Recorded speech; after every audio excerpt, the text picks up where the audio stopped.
versus Baldwin County.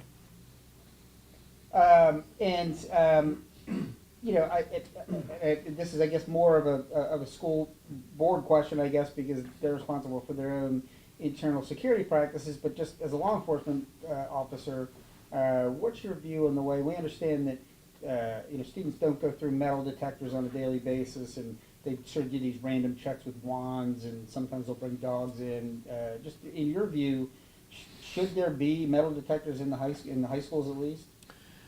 It certainly would help, but there are so many ways. If a criminal, because I won't call them children, because those who behave this way are criminals, just like their adult counterparts. If they want to get a gun into a school, they're going to find a way to get a gun into a school. Sure. And one thing that we haven't shared publicly is we located a gun at another high school yesterday. So they're there, and if people want to get them into the schools, they can.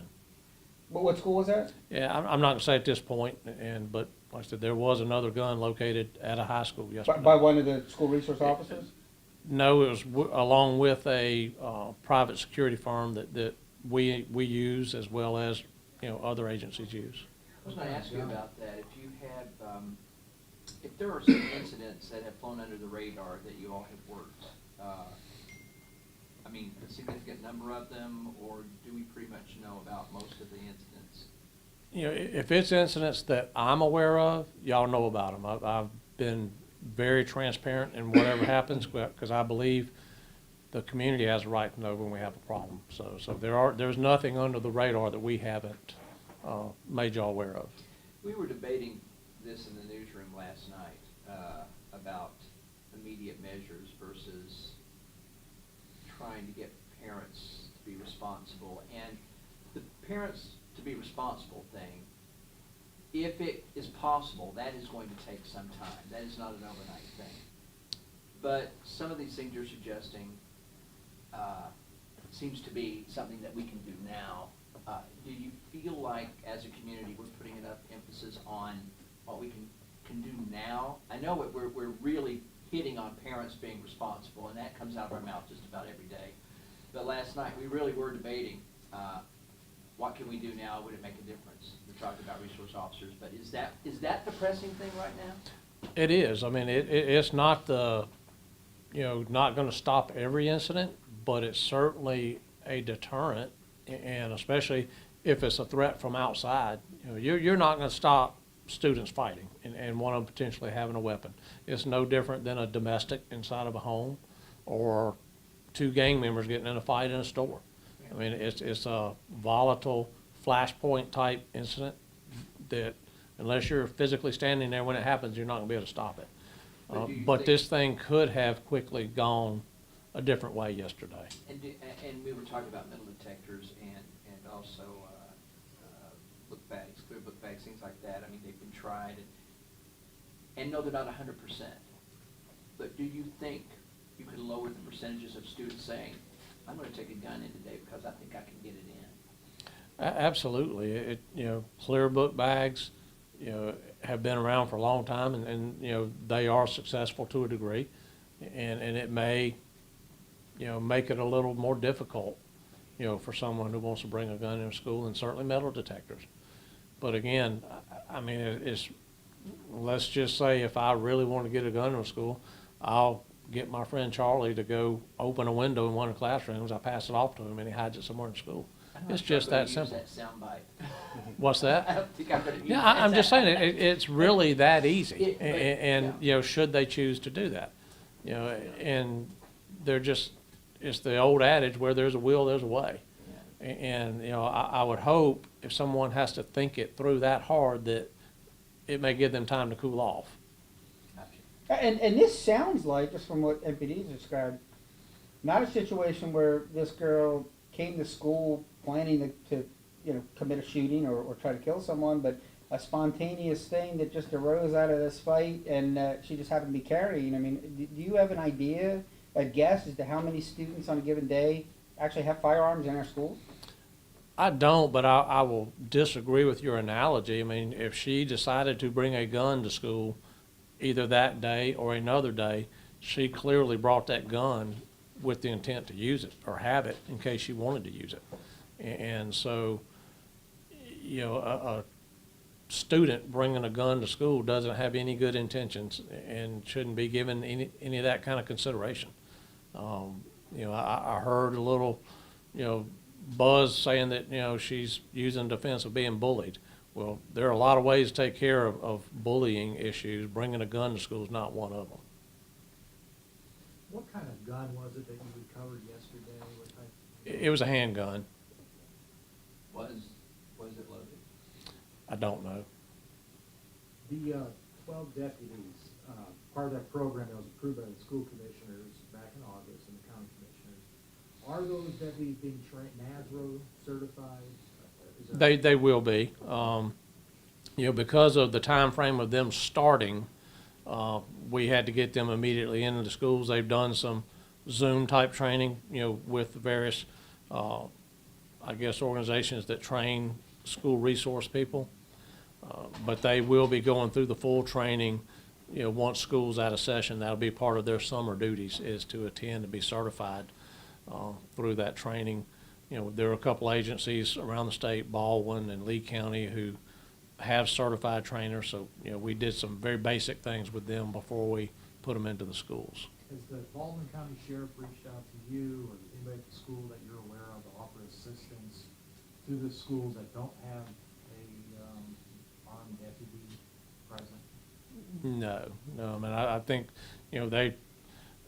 they have some of the same manpower issues that we do and probably wouldn't have the, resources to, put deputies over here. And it's one of those things where I've always said that Montgomery finds money for what Montgomery wants to find money for. And I think, putting more law enforcement, whether it be deputies or, the municipalities in which the schools exist, finding funding for that would be crucial. And, what's the price for protecting our children? Very basic question, and it may have already been asked before I got here. Are our public schools safe? Overall, I'd say yes. They have protocols in place. When this happened, school went into lockdown. Protocols were followed. We deployed a number of those school resource deputies. Again, the one assigned to the school was a minute and a half away at another school. And the PD responded very quickly, and we worked well together to resolve, the threat. So. And you say that, and you even said earlier, even if the officer had been in the school, unless he was actually right on top of it, as the girl was pointing it out, we wouldn't be able to stop that. What do you say to parents who say, that they don't feel, like they're safe having their kids go to these schools because there are, guns in the area? Yeah, I can certainly understand their concerns, but it's like any other crime. A bad actor is going to, commit that crime regardless of whether law enforcement's close by or not. It's as simple as, we're all sitting in this room. There's several of us in here armed. If the shooting took place by the elevator, I'm down here and they're down there. So you can't control a spontaneous act, and you don't know what led up to that and what planning went into it by the person committing the crime. With this incident, do you see the sheriff's department working even closer with the school board to prevent even more incidents such as this? Well, again, this is a type incident that I'll say is not preventable. I mean, it to a great degree. It's no different than a domestic. I mean, if tempers flare and somebody pulls a gun and uses it in the heat of the moment, there's no way to prevent that. Certainly, the police presence can hopefully deter some of that action, but you're not going to completely stop it. Right. The reason I had asked that because the mayor in this press conference yesterday said it was going to take everybody to work together to prevent problems such as this. I guess what I'm trying to say is, are you guys looking at maybe working with the school board in order to do conflict resolution, things of that nature? Yeah, that's really not the reason that we put school resource deputies in place. They are there to address physical threats to the schools, the students, and the faculty. As far as conflict resolution, that certainly, is admirable and is needed in a lot of instances, but that would be up to the schools to do that. We're not there to participate in programs, and we're there to protect. I know the deputy wasn't on site when this happened, but is this kind of the first rubber meets the road moment for the SRO program? Or has it been previous incidents? No, this is the first one that, since we've had them in place. Now, bear in mind, they've only been there since December. So, and you had the Christmas break. And so they're relatively new in place, but this is the first incident, where, action could have been taken, should the situation warranted it. We're talking all about public schools. I believe deputies are pretty frequently contracted to work private schools. That's a pretty typical thing? You have a lot of deputies doing that? We have a couple of deputies that I guess assist with private schools or work with them off duty. But we do have a great working relationship with some of the other private schools where their employees are APO certified and they are sworn in as reserves to be able to maintain that certification. They have our radios. Should they need help, we can, come assist them as well. Those are teachers in private schools or the security? No, these are actually sworn law enforcement officers. And what was the private company you were talking about that you work with that was in? It's a company that contracts, they're a K-9 company, and I would have to check with them before I give their name. And but they not only do schools, they do chemical plants, they do some offshore things, and So they've this got is like a canine dog kind of search under the auspices of the sheriff's office or the school system? school system. School system, okay. And do you know how many guns roughly are recovered from the schools? I don't, and I can't say that they've shared that information with us. I would hope that it's not that many, but that's not information that we get frequently. But two yesterday, that 2 in 1 day makes you wonder. It does. And also, we really have been harping on parents taking responsibility for their children. And I'm beginning to think that maybe we're going to have to go straight to the children. And that is not in your domain, but I wonder if you have resource officers there, you want them to be connected to those kids because they can be sources of information. Absolutely, and that is part of the program for them to build relationships with the kids. Now, one thing I'll say, you've used the word parent several times in plural. Part of the problem is most of the time it's a single parent and or grandparents and who are raising these children. And when you have a single parent trying to raise either a child or multiple children, they have to work also. And so it's really no fault of their own that they're not necessarily there as much as they would like to be. And so it is part of the assignment of these deputies to build relationships with those children. We also have the GREAT program that we do in elementary schools to start building that relationship with children at an early age. And we've done that for a couple of years now, and it seems to be really successful. And then that just will, leap over into them seeing deputies in middle schools and high school as they get older. I know your agency's not leading the investigation. Is there any information that you've heard, though, of how this girl, or where this girl got this gun? I have not. I'm sure I'll be talking with Chief Ryan later today to go over some of, the details of the case, but I haven't yet this morning. And I know this probably goes back to the case too, but I know we just had that horrific gang-related shootout on 165. Is there any link, early indication of link of gang activity with this shooting at LaFleur at all? Or? Not that I've been made aware of. Anything new to report on that incident? I'll just simply say we're making headway. We were a step closer today than we were last week. you know, don't want to get into details that may jeopardize the progress that we're making, but I believe we will be able to bring that case, you know, to an arrest very, very soon. Do you have suspects you're searching for in that, or are you still working on the identification stage of it? I'll just kind of not comment on that just yet. I'll just say we're making really good progress on the case. What's the situation with the young boy? I think there was some concerns about the boy being released that was shot.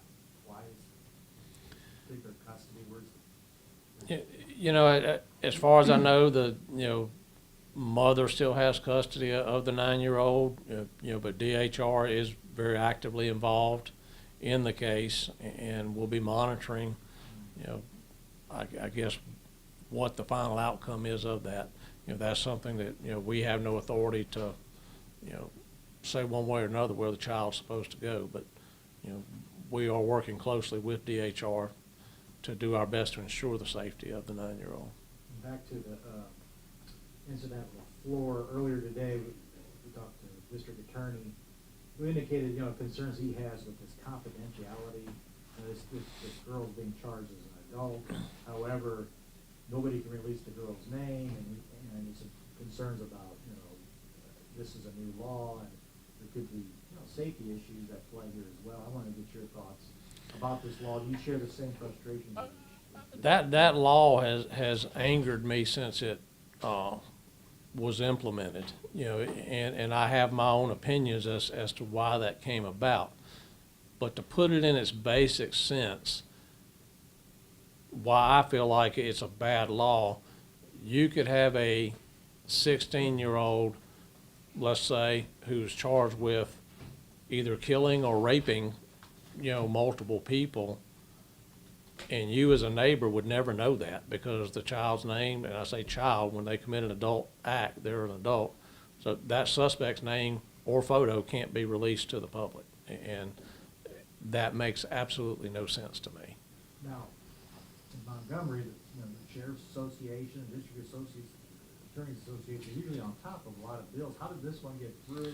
I know it passed overwhelmingly. It was one that just kind of slid through. You know, there are a number of bills like that, you know, they're put up at the last minute, and, you know, we do have meetings and look at proposed legislation, but there obviously are ones that kind of fly under the radar, and I can't say specifically that happened, but we were not aware of it when it came about, and we certainly would have opposed it, and we'll continue to oppose it, and hopes that one day it'll get changed. Would you say you're inclined to approach legislators this session to do something about that? I'd say that would be a topic of discussion. We did discuss some of that. We last week had our winter conference for the Alabama Sheriff's Association, and that was one of the topics that we discussed. You know, again, it goes back to, number one, they've committed an adult crime, you know, and they've been certified as an adult, you know, to stand trial as an adult. The community has a right to know who these people are.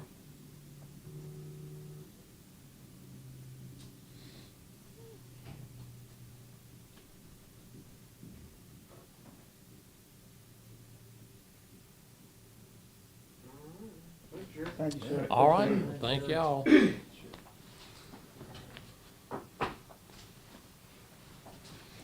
Lori, did I miss anything? No. Now,